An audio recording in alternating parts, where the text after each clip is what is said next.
today, no, Daddy? That's the style. We're watching TV. Relaxing in the afternoon. 1 o'clock. Did you have lunch, Dad? Yeah, Oh, we have burger lunch. See, we watch a big TV. Relax. Relaxing life. We got worker in our bathroom, so we can't use the bedroom yet. We can, but we got the ceiling getting done. gamit mo si Ate ba? Dito kami sa dalong. Oh, that's the job. That Bubu is doing. Ayan, guys. Tada! Ayan. Making it level. Oh, see?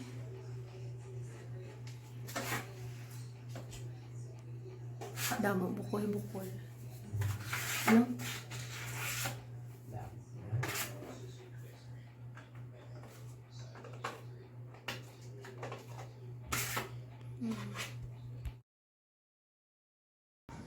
Good morning everybody. So nandito tayo ngayon sa 3rd floor. Magluto lang tayo ng breakfast ni Daddy. Okay, gawan siya natin guys ng bacon and eggs and sausages.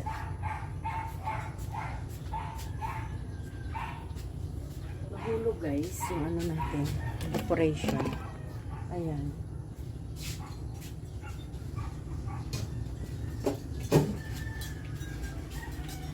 Yung decoration ito guys, may ganito ako in every floor level kasi hindi ako maabot, so ito very handy siya gamitin.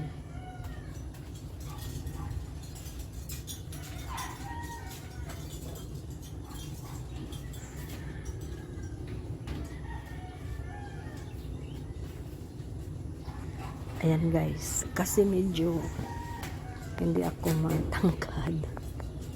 So, ayan, ginagamitan ko ng pang tusok or easy reach extension ng mga kamay para sa mga short people. So, ayan, nahirapan ako maglagay niyan kasi yung parang wire niya, hindi siya tumutusok. But anyway, yan ang ginagawa ko dyan. Nakakaano kasi hindi ko siya mailagay-lagay. Pero nalagay ko rin siya at the end. O, diba? Ayan ka na. Pwede ka na dyan. So, kailangan lang siya i-push yung wire para na pag mahangin, hindi siya masyadong ano. Actually, yung room na yan, maraming ano. So, ayan. Nakabit na siya. Palagi siya nanghulog, guys. Sa ano, sa taas kasi mahangin. Tapos, magpagawa na tayo ng ano, guys, ng kabitan ng mga ano, para sa kitchen yung mga gamit. May green tayo at saka may red, yung pinakita ko sa inyo noon. Ayan na siya guys, nakabit na siya. Actually, we probably need more, pero hindi ko na sure kung kailangan pa natin. Pero maganda siya, it's very handy to have it around. Sa ilalim naman guys, pinalagyan ko na lang kay Toto ng ano, ng para siyang hook ba, yung mga hook na lang pinalagay ko kay Toto. Tapos dito yun ang hindi na ako naglagay na ano, maybe one there. Bibili ulit ako ng isa. Tinitake advantage ko guys na nandito si Brunap, yung builder namin. Kasi pag may ano na siya, may project na siya sa iba, matagal na rin siyang bumalik dito sa amin. So, magluto muna tayo. And then, yun na guys, ito ang morning natin sa Pilipinas. So, si Daddy, natutulog pa siya. Magpaluto lang siya sa akin ng breakfast niya. Kung anong gusto niya guys. Kasi, life of a king yung buhay ni Daddy dito. I-compare sa Australia noon, syempre wala tayong ano doon, time for anything except trabaho lang kami at saka bahay. Ang paglilinis ko guys, para ako talagang pinipilit ko talaga na magawa ko kasi pag hindi ko gagawin, walang maglinis ng bahay namin. So, if you're watching my vlogs before, yung bahay namin napakalinis, pero talagang effort talaga ako guys. So, dito naman, effort pa rin ako. Pero it's not too bad kasi makakapagbigay ako ng, guys, ng rest sa katawan. Kasi hindi na ako mag-worry what time to go to work. O diba? Ang time ko, fully na siya, dedicated na siya sa bahay at saka sa mga gagawin ko ba. Ayun. So anyway, naging ganito yung buhay namin ni Daddy. Nakarating din kami sa stage na and majority of Filipinos has a dream pupunta ng abroad tapos uuwi dito. Na-understand ko naman yan guys na ang health culture, yan ang worry ng lahat ba. Pero tiwala sa Diyos, alaga ng sarili, huwag tayo matakaw sa mga pagkain na hindi naman useful sa katawan. Mas maganda talaga guys, pumunta ka dito sa Pilipinas yung wala ka pang sakit, kasi syempre hindi ka pa burden sa sarili mo, makapag-enjoy ka pa. Nag-decide kami ni Daddy na pumunta na ngayon kasi hindi na yata namin kaya later. Tapos one of the things, makapag-invest kami sa setup ng sarili namin, kung ano ang aming gagawin.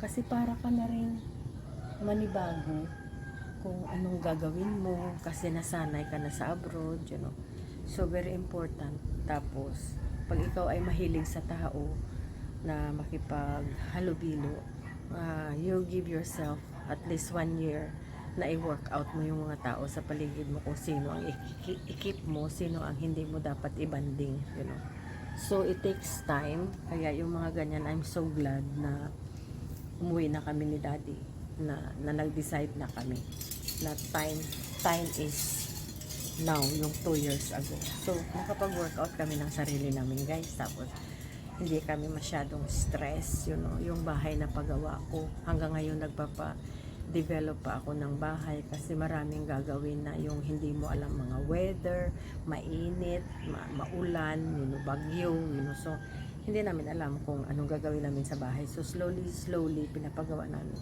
Yun, it takes a lot of money sa pesos, pero sa dollars hindi naman siya masyadong malaki.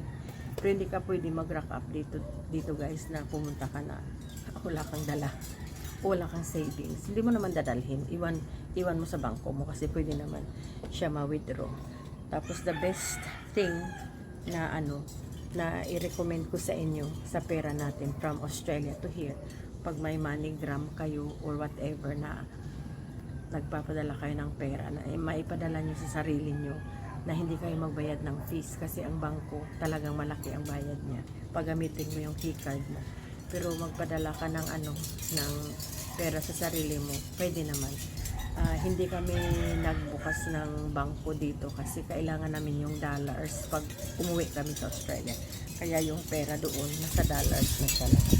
Ready na siya to use pag bumalik na kami ng Australia guys. Hindi na kami mag-worry na mawala siya or what, kasi naka safely tago siya sa Australian banks yan.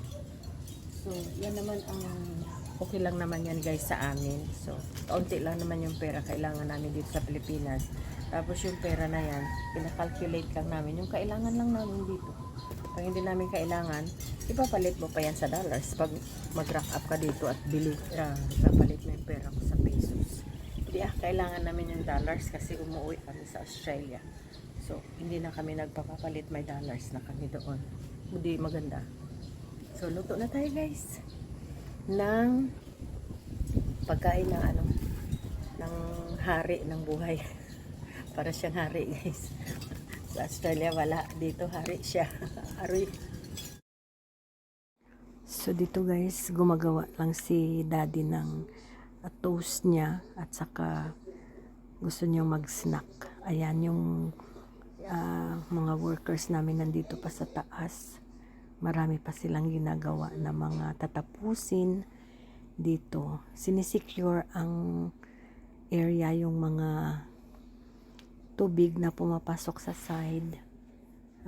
Naglalagay kami ng para siyang acrylic na see-through na wall para na hindi tayo pasukin ng tubig. Hindi siya nagli-leak pero para pag mag-sideways yung hangin, pumapasok yung tubig. So, kailangan natin i-stop para ma-enjoy natin ang third floor kahit na umuulan. Yun ang technique para na makaupo pa rin kami sa taas kahit umuulan. Pwede kaming magtingin ng ulan. Pag mag-rain siya, we can watch the rain coming down. Ayan, diba?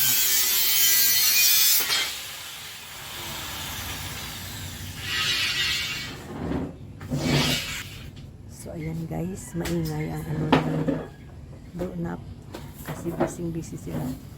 Ayan sa likod ko, si Bubu.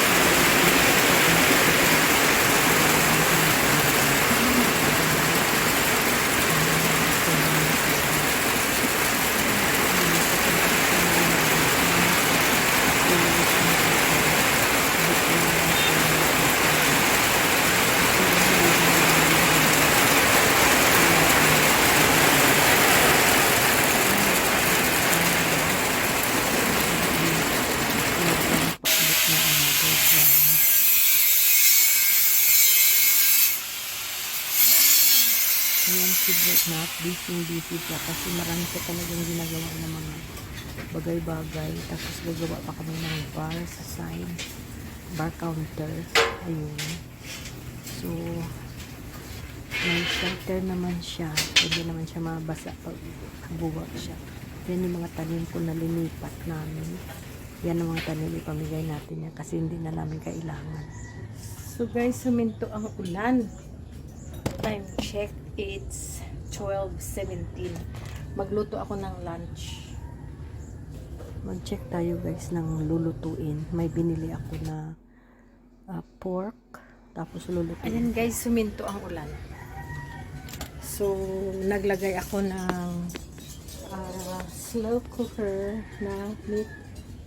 Ayan. Tapos, andito tayo. And, puno guys ang tubig. Tingnan nyo. Naka full tank tayo. Ayan. Naka full tank. Yes. So, wow na wow guys. Dami nating water. Rainwater. Ito na guys ang bar corner. So, by the next vlog, matapos na siguro yan. Hintayin nyo na lang. Tapos maglagay tayo ng mga decoration dyan. Para naman na para magkaroon tayo ng theme na maganda sa taas. So busy kami, dumating na yung mga flowers na in-order ko sa Shopee. Marami sila pero kailangan ko kasi ng marami pa. Kakulang pa nga yan. We shall see na lang ano. So busy kami guys. Kaya we shall see you guys in our next vlog. We hope that you have enjoyed our vlog. And this is our life in Philippines. We shall see you guys. Bye. Thank you for watching. Bye-bye now.